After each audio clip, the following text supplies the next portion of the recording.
जय हिंद। स्वागत है आप सभी का मेरे YouTube चैनल पर। इस नाइट ड्रेस की पैंट को आज हम बनाना सीखने वाले हैं। इसके टॉप पार्ट की कटिंग एंड स्टिचिंग की वीडियो मैंने पहले ही अपने चैनल पर अपलोड कर दी है, जिसका लिंक डिस्क्रिप्शन में मिल जाएगा, आप जाकर वहां देख सकते हैं। तो चलिए पैंट को बनाना स्टार्ट करें। इसे बनाने के लिए मैंने फैब्रिक को पहले 2 लेयर में फोल्ड किया हुआ है।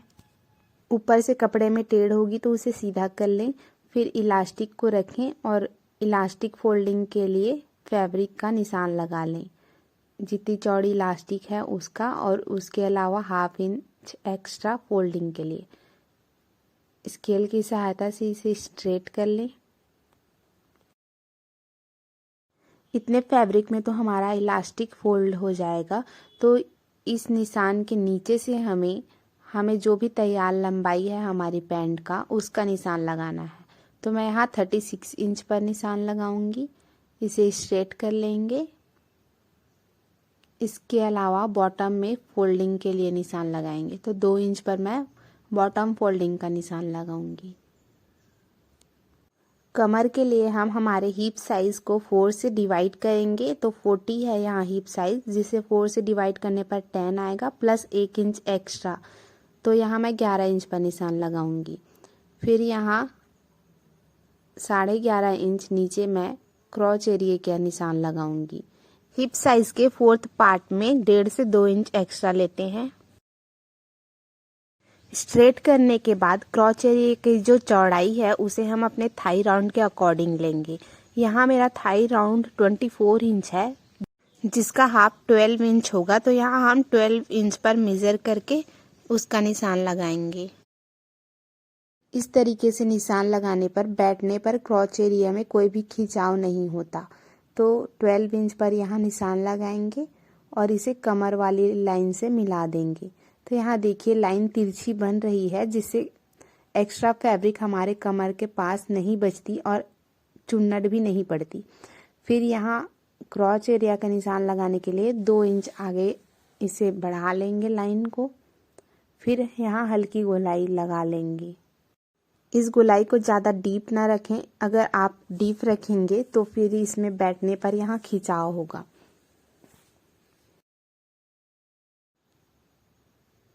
तो इस तरीके से यहाँ आसन की गोलाई का निशान लगा लेंगे। फिर इंच टेप को पकड़ेंगे और यहाँ से यहाँ तक की दूरी को इस प्रकार से फोल्ड करेंगे, जिससे यहाँ के हाफ दूरी निकल आएगी, जिसका निशान हम यहाँ लगाएंगे। और इंच टेप को इसी तरीके से पकड़कर नीचे की ओर ले जाएंगे। बॉटम में भी यहाँ सेम दूरी का निशान लगा लें। इन दोनों निशान को हम एक स्केल की सहायता से अब मिला लेंगे।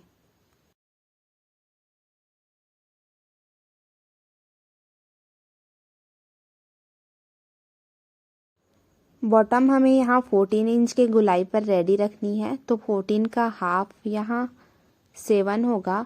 तो 7 को हम इस निशान के 3.5 इंच इधर और 3.5 इंच इधर निशान लगाएंगे, जिससे ये 7 इंच पर रेडी होगा। हम यहाँ पैंट के फ्रंट पैनल की कटिंग कर रहे हैं, इसीलिए हम यहाँ कोई भी मार्जिन नहीं ले रहे हैं। जितना भी मार्जिन हमें रखना होता है वो हम पैंट के बैक साइड में ही रखते हैं। फिर लेग शेपर की सहायता से इस लाइन को मिला लेंगे बॉटम से इस क्रॉच एरिया वाले लाइन से। फिर यहाँ बॉटम में हमें जो फोल्डिंग का है उसे फोल्ड होगा ये, इसलिए इस तरीके से थोड़े तिरछे में निशान लगाएंगे, ताकि ये फोल्ड हो तो सही तरीके से फिट हो। फिर लेग शेपर को दूसरे साइड रखेंगे सेम इसी तरीके से, और यहाँ भी निशान लगा लेंगे। वीडियो को प्लीज़ ज़रूर लाइक कीजिए और चैनल को सब्सक्राइब भी कीजिए अगर पहले बार चैनल पर आए होंगे तो, और बेल आइकन को भी ज़रूर से प्रेस कीजिए ताकि आने वाली वीडियो की नोटिफिकेशन आपको मिल सके। हमें यहाँ से हल्की गोलाई लगा देनी है। फिर जो भी निशान हमने लगाए हैं उसी के ऊपर से हमने इसकी कटिंग कर लेनी है।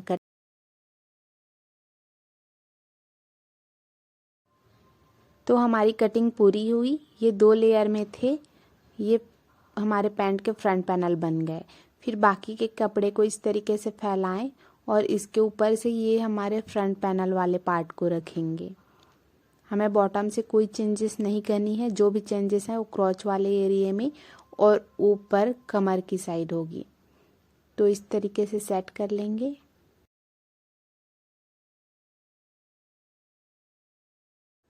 तो सबसे पहले यहाँ जो क्रॉच का ये पॉइंट निकला हुआ है, यहाँ से हम 2 इंच एक्स्ट्रा फैब्रिक को बढ़ा लेंगे। तो मैं ये 2 इंच पर यहाँ से निशान लगाऊंगी। फिर नीचे लेग में पूरी लंबाई में हम इस तरीके से 2 इंच पर निशान लगाते जाएंगे और यहाँ नीचे आते तक हम 1.5 इंच में निशान को कर लेंगे, क्योंकि पैंट में और पैजामा में यही डिफरेंस होता है कि हमें पैंट में ज़्यादा मार्जिन नहीं रखनी होती है पैजामे की तरह। फिर इस निशान को लेग से पर से मिला लेंगे अच्छी तरीके से।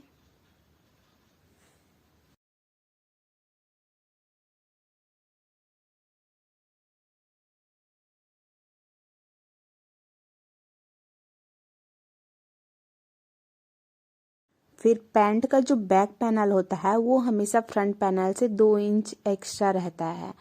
तो यहाँ ऊपर हम 2 इंच पर इस तरीके से निशान लगा लेंगे। इस तरीके से फिर ये जो पॉइंट निकला हुआ है, यहाँ से स्केल को रखेंगे और एक सीधी लाइन ऊपर की तरफ इस तरीके से लगा लेंगे। इस निशान को यहाँ मिलाएंगे। बैक पार्ट को इस तरीके से बड़ा रखने पर जब हम बैठते हैं तो इससे पीछे में खिंचाव नहीं होती। इस निशान को हम वहाँ कोने में इस तरीके से मिला लेंगे और निशान लगा लेंगे, क्योंकि हमें क्रॉच वाले एरिया से ही कपड़े को बढ़ाना है। देखिए इस तरीके से तिरछे में। फिर ये जो निशान हमने लगा है, यहाँ हमें आसन की गोलाई का निशान लगा देना है। तो बस इसी के साथ हमारे बैक पैनल की भी मार्किंग पूरी हुई। अब हमें इसी निशान पर कटिंग कर लेना है। इस साइड से हमें कोई भी चेंजेस नहीं करनी।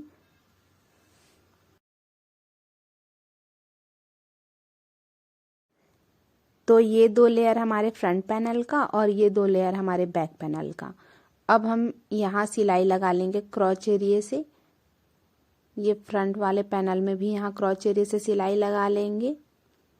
तो ये मैंने उल्टी साइड से सिलाई लगाई है, देखिए।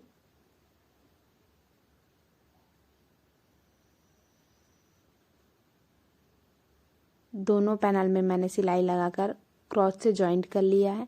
अब इसे फैला कर रखें एक पार्ट को, इसके ऊपर दूसरे पैनल को रखें।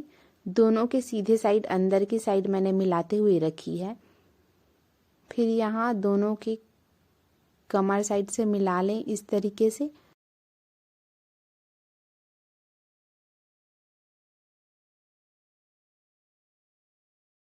अच्छे से साइड को मिलाने के बाद हम यहाँ साइड में सिलाई लगा लेंगे ऊपर से नीचे तक। दूसरे साइड को भी सेम इसी तरीके से मिला लें और यहाँ भी सिलाई लगा लें। यहाँ साइड पर मैंने दोनों किनारों पर स्टिच कर लिया है। अब देखिए यहाँ बॉटम से जो कपड़ा छोटा बड़ा हो रहा है, इसे आप कटिंग करके बराबर कर लीजिए। फिर कपड़े को बराबर करने के बाद जितना हमने फोल्डिंग का रखा था उसे इस तरीके से फोल्ड करेंगे और सिलाई लगा लेंगे। आप चाहे तो हैंड स्टिच भी कर सकते हैं। तो मैंने यहाँ बॉटम में दोनों तरफ सिलाई लगा ली है। अब हमें ये जो क्रॉच एरिया है यहाँ से सिलाई लगाते जाना है। तो पहले अच्छे से मिला लेंगे, फिर यहाँ से एक साइड पर सिलाई लगाते आएंगे, फिर क्रॉच एरिया से दूसरे साइड तक सिलाई लगाते जाएंगे। सिलाई लगने के बाद आप इस तरीके से चेक कीजिए। अगर ये इस तरीके से थोड़ा स्ट्रेट हो रहा है, मतलब आपकी सिलाई सही लगी है और बैठने में यहाँ से खिंचाव नहीं होगी। अब हमें इलास्टिक के लिए फोल्ड करना है। तो सबसे पहले 1/2 इंच पर इस तरीके से फोल्ड कर कर एक बार सिलाई लगा लेंगे पूरे राउंड में।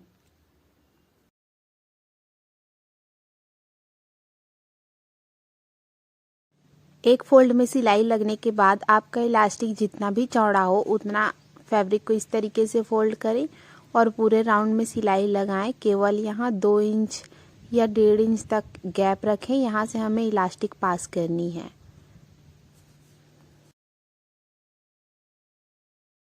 जितना भी आपके कमर का साइज होता है उस साइज से 4 इंच कम हमें इलास्टिक लेनी होती है। तो इलास्टिक के एक किनारे पर इस तरीके से सेफ्टी पिन को लगाएंगे, फिर जो गैप हमने रखा था यहाँ से इलास्टिक को इस तरीके से पास करते जाएंगे। एक साइड से इलास्टिक लगाना शुरू करें और इसे दूसरे साइड से निकाल लेंगे। देखिए इस तरीके के पैंट बनाना बहुत ही आसान होते हैं। मेरे चैनल पर अधिकतर सब्सक्राइबर बैग ऑर्गेनाइज़र देखने में इंटरेस्ट रखते हैं, तो मैं आप सभी को बोलना चाहूँगी कि आप भी एक बार ट्राई कीजिए इस तरीके से पैंट बनाने का। इस तरीके के पैंट मार्केट से जो मिलते हैं उनसे काफ़ी ज़्यादा टिकाऊ भी रहते हैं और दिखने में अच्छे भी लगते हैं। तो दूसरे साइड से इस तरीके से इलास्टिक को मैं निकाल लूँगी, फिर इसे एक दूसरे के ऊपर इस तरीके से ओवरलैप करते हुए रखेंगे और यहाँ स्टिच कर लेंगे।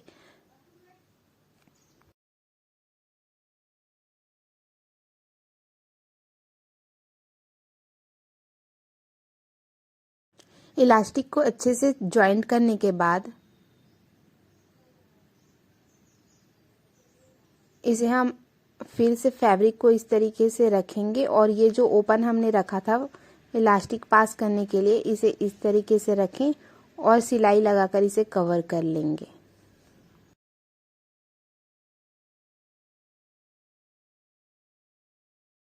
इलास्टिक को पूरे कमर में डिवाइड करने के लिए इसे इस तरीके से अच्छे से खींचें।